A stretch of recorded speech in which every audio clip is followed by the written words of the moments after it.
ఎంజీరావు గారు, రూపాయి క్షీణత అనేది కొనసాగుతూనే ఉంది. డాలర్తో పోలిస్తే రూపాయి విలువ ఆల్ టైమ్ కనిష్టానికి చేరుకున్న పరిస్థితి. Present $1 = 91.74 rupees. సో రూపాయి ఇలా క్షీణించడం వల్ల భారత్పై ఉండే ప్రభావం ఏంటి? అంటే ఇండియా రైజ్ అవ్వడానికి ఇది ఏమైనా కారణం అవుతుందా అంటే ఏం చెప్తారు? ఎస్ అండి, ఇప్పుడు రూపాయి డమాల్ అంటూ రూపాయి విలువ పడిపోతుంది. ఈ 2025లో డాలర్తో పోలిస్తే రూపీ వాల్యూ 5.28% పడిపోయిందనమాట. అది 2025లో వర్స్ట్ పెర్ఫార్మ్డ్ కరెన్సీ, అంటే చాలా దారుణంగా పడిపోయిన కరెన్సీలో ఇండియా రూపీ మొదటి వరుసలో ఉంది. ఇప్పుడు 2026 మొదలైన తర్వాత కేవలం ఒక జనవరి ఇప్పుడు వరకే జరిగిన 21-22 రోజుల్లోనే 1.98% పడిపోయిందనమాట రూపీ వాల్యూ డాలర్తో పోలిస్తే. ఇది మంచిది కాదు. ఫైనాన్షియల్ సిస్టమ్ పరంగా ఒక కరెన్సీ విలువ డెప్రిషియేట్ పడిపోవడం అనేది అస్సలు మంచిది కాదనమాట ఆర్థిక వ్యవస్థకి. కానీ ప్రస్తుతం ఉన్న geo political situation, European union America Bharat విధించిన టారిఫ్లు, మన ఇండియన్ ఎగుమతులు ఇబ్బందులు పడడం, ఈ దృష్ట్యా చూస్తే భారతదేశం చాలా జాగ్రత్తగా ఈ ద్రవ్య విధానాన్ని ఫాలో అవుతుంది. దాన్నే monetary policy of the RBI అంటారు. మన సెంట్రల్ కేంద్ర బ్యాంకు ఆర్బీఐ అవలంబించే ఒక ద్రవ్య విధానంలో ఒక భాగం. అంటే రూపీ విలువ పడిపోవడమే, అంటే అందరూ అంటారన్నమాట రూపీ విలువ పడిపోతుంది, వర్స్ట్ పెర్ఫార్మ్డ్ కరెన్సీ రూపీ. దీన్ని గొప్పగా చెప్తారు ఏంటంటే, ఒకటి గుర్తుపెట్టుకోవాలి, డాలర్తో అక్కడ ఎంత ఉన్నా రూపీ పడిపోవచ్చు, కానీ ఆర్థిక వ్యవస్థకి ఎంత ఉండాలో అంత నిర్ధారిస్తూ ఉంటుంది మార్కెట్. గుర్తుపెట్టుకోవాలి. ఈరోజు రూపీ విలువ పడిపోతుందంటే మరి రాహుల్ గాంధీ గారు మాట్లాడాలి. రాహుల్ గాంధీ గారు మాట్లాడడం లేదు, ఎందుకంటే అది ద్రవ్య విధానం చాలా ఇంపార్టెంట్ అనమాట.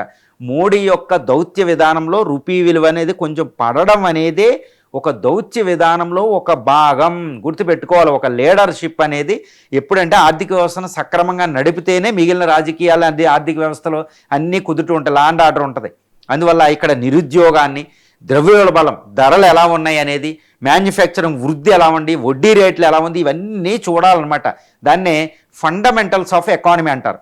ఇప్పుడు ట్రంప్ టారిఫ్స్ విధించడం వల్ల భారతదేశం తన రూపీ వాల్యూని అటు ఇటు చేంజ్ చేస్తుందన్నమాట. అందుకని ఆర్బీఐ ద్రవ్య విధానం, ఫైనాన్స్ మినిస్టర్ బడ్జెటరీ విధానం అంటారు, ఫిస్కల్ పాలసీ అంటారు, కోశ విధానం.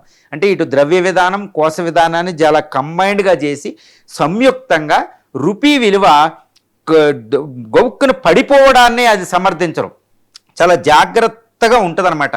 మళ్ళీ కావలసినప్పుడు పెరిగిద్ది. ఇది ఎందుకు చెప్తున్నానంటే, ఇప్పుడు ఆర్బీఐ దగ్గర $700 బిలియన్ ఫారిన్ ఎక్స్చేంజ్ రిజర్వ్స్ ఉన్నాయి. మనకి ప్రపంచంలో ఒక అతిపెద్ద ఫారిన్ ఎక్స్చేంజ్ నిల్వలు ఉన్నాయి.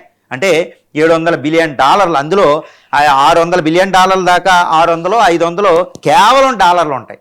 డాలర్ డిమాండ్ పెరిగి రూపీ వాల్యూ పడిపోయినప్పుడు ఆర్బీఐ మార్కెట్లో డాలర్ రిలీజ్ చేస్తే వెంటనే రూపీ ఇంకా పెంచవచ్చు.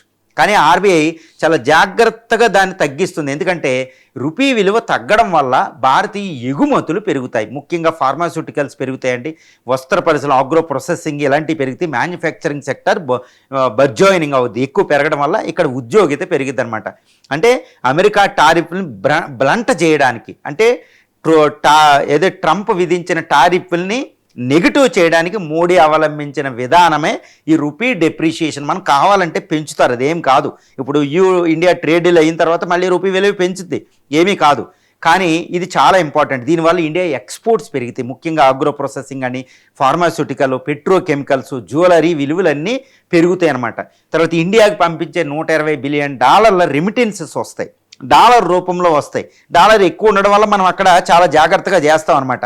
కానీ ఈ మధ్యన రూపీ విలువ ఎందుకు పడిపోతుందంటే, ముఖ్యంగా ఫారిన్ పోర్ట్ఫోలియో ఇన్వెస్ట్మెంట్స్ ఎక్కువ బయటికి వెళ్ళిపోయినాయి అనమాట. అందువల్ల ప్రెజర్ ఉంది. తర్వాత ఇంపోర్టర్స్ నుంచి డాలర్ డిమాండ్ ఎక్కువైంది, అందువల్ల రూపీ విలువ పడిపోతుంది. ఆర్బీఐ ఇంకా ఇన్వాల్వ్ అవుతలేదు, ఎందుకంటే రూపీ విలువ తగ్గితే భారతదేశానికి మంచిది ప్రస్తుతం. ఎందుకు అంటే ఇక్కడ ఫండమెంటల్స్ ఆఫ్ ఎకానమీ, అంటే ముఖ్యంగా ద్రవ్యోల్బణం, ధరలు, వడ్డీ రేట్లు, foreign exchange reserves, growth rate, ఇవన్నీ చూస్తారు. ఏది ట్రేడ్ డెఫిషియట్, ఫిస్కల్ డెఫిషియట్ అని, ఇవన్నిట్లో మనం భారతదేశం చాలా స్ట్రాంగ్గా ఉందండి. విదేశీ అప్పులు జీడిపిలో పర్సెంటేజ్ మనం అదుపులో ఉందన్నమాట. కాబట్టి చాలా స్ట్రాంగెస్ట్ ఎకానమీ ఇప్పుడు IMF ప్రకారం.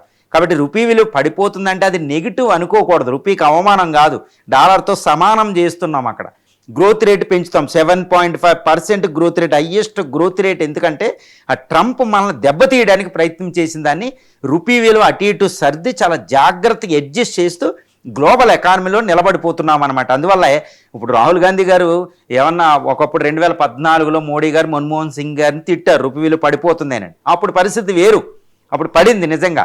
కానీ ఇప్పుడు పడగొట్టేదే ద్రవ్య కోశ విధానాలు, కాన్షియస్గా పడుతుంది, అది గుర్తుపెట్టుకోవాలి. అలానే గౌక్కును పడనివ్వరండి. ఆర్బీఐ చాలా అలర్ట్గా ఉంది, అదే చెప్తున్నారు ఆర్బీఐ గవర్నర్. కాబట్టి అందుకే రాహుల్ గాంధీ గారు ఇది పొలిటికల్ ఇష్యూ చేయలేదు.